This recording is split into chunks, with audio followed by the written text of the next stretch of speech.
ಸಂಬಂಧವನ್ನ ನೋಡಿ ಬುದ್ಧಿವಾದ ಹೇಳಿದ್ದಕ್ಕೆ ಮೈದುನ ಪತ್ನಿಯ ಕೊಲೆ ಮಾಡಿದ ಮಹಿಳೆ ಹಾಗೂ ಅವಳ ಪ್ರೇಮಿಗೆ ಜೀವಾವಧಿ ಶಿಕ್ಷೆ ಹಾಗೂ 2,10,000 ರೂಪಾಯಿ ದಂಡ ವಿಧಿಸಿ ಚಿಕ್ಕೋಡಿಯ 7ನೇ ಹೆಚ್ಚುವರಿ ಜಿಲ್ಲಾ ಮತ್ತು ಸತ್ರ ನ್ಯಾಯಾಲಯ ತೀರ್ಪು ನೀಡಿದೆ.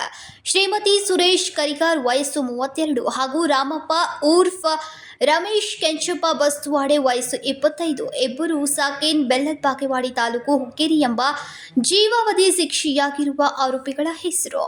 ಚಿಕ್ಕೋಡಿ ನಗರದಲ್ಲಿರುವ 7ನೇ ಹೆಚ್ಚುವರಿ ಜಿಲ್ಲಾ ಮತ್ತು ಸತ್ರ ನ್ಯಾಯಾಲಯದ ನ್ಯಾಯಾಧೀಶರಾದ ತಾರಕೇಶ್ವರ ಗೌಡ ಪಾಟೀಲ್ ಇವರು ಶಿಕ್ಷೆ ನೀಡಿದ್ದು, ಸರ್ಕಾರದ ಪರವಾಗಿ ಸರ್ಕಾರಿ ಅಭಿಯೋಜಕ ವೈಜಿ ತುಂಗಳ್ ವಾದವನ್ನ ಮಂಡಿಸಿದ್ರು.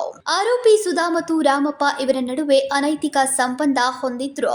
ಇದನ್ನ ನೋಡಿದ ಕೊಲೆಯಾದ ಭಾಗ್ಯಶ್ರೀ ಇವಳು ತನ್ನ ಗಂಡ ಚೆನ್ನಪ್ಪ ಕರಿಕಾರ್ ಈತನಿಗೆ ಹೇಳಿದ್ಲು. ಅದೇ ರೀತಿ ಸುಧಾ ಇವಳಿಗೆ ಬುದ್ಧಿ ಮಾತು ಹೇಳಿ ತಾಕೀತನ ಮಾಡಿದ್ಲು. ಹೀಗಾಗಿ ಆರೋಪಿ ಸುಧಾ ಇವಳು ಸಿಟ್ಟಾಗಿ ಭಾಗ್ಯಶ್ರೀಯ ಹೇಗಾದ್ರೂ ಕೊಲೆ ಮಾಡಬೇಕೆಂದು ಉದ್ದೇಶದಿಂದ ಇದಕ್ಕೆ ಉಪಾಯ ಕೇಳಲು ಆರೋಪಿ ರಾಮಪ್ಪ ಇವನ ಸಲಹೆಯನ್ನ ಪಡೆದುಕೊಂಡ್ಲು. ಅವನು ನೀಡಿದ ಸಲಹೆ ಪ್ರಕಾರ ಡಿಸೆಂಬರ್ 9, 2019ರಂದು ಭಾಗ್ಯಶ್ರೀ ಒಬ್ಬಳೇ ಮನೆಯಲ್ಲಿ ಮಲಗಿಕೊಂಡಾಗ ಅವಳ ಕುತ್ತಿಗೆ ಹಿಸುಕಿ ಕೊಲೆ ಮಾಡಿದ್ರು. ನಂತರ ಸಾಕ್ಷಿಯನ್ನ ನಾಶಪಡಿಸುವ ಸಲುವಾಗಿ ಅವಳ ಮೈ ಮೇಲೆ ಸೀಮೆಯನ್ನೇ ಸುರುವಿ ಸುಟ್ಟು ಹಾಕಿದ್ರು.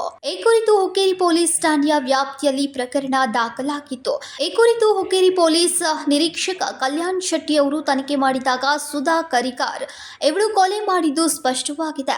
ಅದೇ ರೀತಿ ಈ ಘಟನೆಯ ಕೆಲ ತಿಂಗಳುಗಳ ಹಿಂದೆ ತನ್ನ ಮಗನ ಕೊಲೆ ಸಹ ಇವಳೇ ಮಾಡಿದ್ದಾಳೆ. ಆ ಪ್ರಕರಣದಲ್ಲಿ ಸಹ ಜೀವಾವಧಿ ಶಿಕ್ಷೆಯನ್ನ ವಿಧಿಸಲಾಗಿತ್ತು. ನ್ಯಾಯಾಂಗ ಬಂಧನದಲ್ಲಿ ಸುಧಾ ಕರಿಕಾರ್ ಬಂಧಿತರಾಗಿದ್ದು, ಅನಂತರ ಇವತ್ತು ಈ ಪ್ರಕರಣದಲ್ಲಿ ಸಹ ಜೀವಾವಧಿ ಶಿಕ್ಷೆ ಸುಧಾ ಮತ್ತು ಪ್ರಚೋದನೆ ನೀಡಿದ ರಾಮಪ್ಪ ಈತನಿಗೆ ಜೀವಾವಧಿ ಶಿಕ್ಷೆ ನೀಡಲಾಗಿದೆ. ಇಬ್ಬರಿಗೂ ಸಹ ಇವತ್ತು ಬೆಳಗಾವಿ ಹಿಂಡಲ್ಗ ಕಾರಾಗೃಹದಲ್ಲಿ ಬಂಧನ ಮಾಡಲಾಗಿದೆ. ದಿನಾಂಕ 14/3/2025ರಂದು ಮಾನ್ಯ ನಮ್ಮ ನ್ಯಾಯಾಲಯದ ನ್ಯಾಯಾಧೀಶರಾದ ಶ್ರೀಯುತ ತಾರಕೇಶ್ವರ ಗೌಡ ಪಾಟೀಲ್ ಇವರು 7ನೇ ಹೆಚ್ಚುವರಿ ಜಿಲ್ಲಾ ಮತ್ತು ಸತ್ರ ನ್ಯಾಯಾಲಯ ನ್ಯಾಯಾಧೀಶರು ಇವರು ಈ ಸದರಿ ಆರೋಪಿ ಸುಧಾ ಮತ್ತು ರಾಮಪ್ಪ ಇವರಿಗೆ ಈ ಕೊಲೆ ಮಾಡಿದ ಪ್ರಕರಣಕ್ಕಾಗಿ ಇಬ್ಬರಿಗೂ ಜೀವಾವಧಿ ಶಿಕ್ಷೆಯನ್ನು ವಿಧಿಸಿ ತೀರ್ಪು ನೀಡಿದ್ದಾರೆ. ಜೊತೆಗೆ ಇಬ್ಬರಿಗೂ ಅಂದರೆ ಸುಧಾ ಇವಳಿಗೆ 1,10,000 ರೂಪಾಯಿ ದಂಡ ವಿಧಿಸಿದ್ದಾರೆ. ಅದೇ ರೀತಿ ರಾಮಪ್ಪ 2ನೇ ಆರೋಪಿ ರಾಮಪ್ಪ ಈತನಿಗೆ 1,00,000 ರೂಪಾಯಿ ದಂಡ ವಿಧಿಸಿ ತೀರ್ಪು ನೀಡಿದ್ದಾರೆ.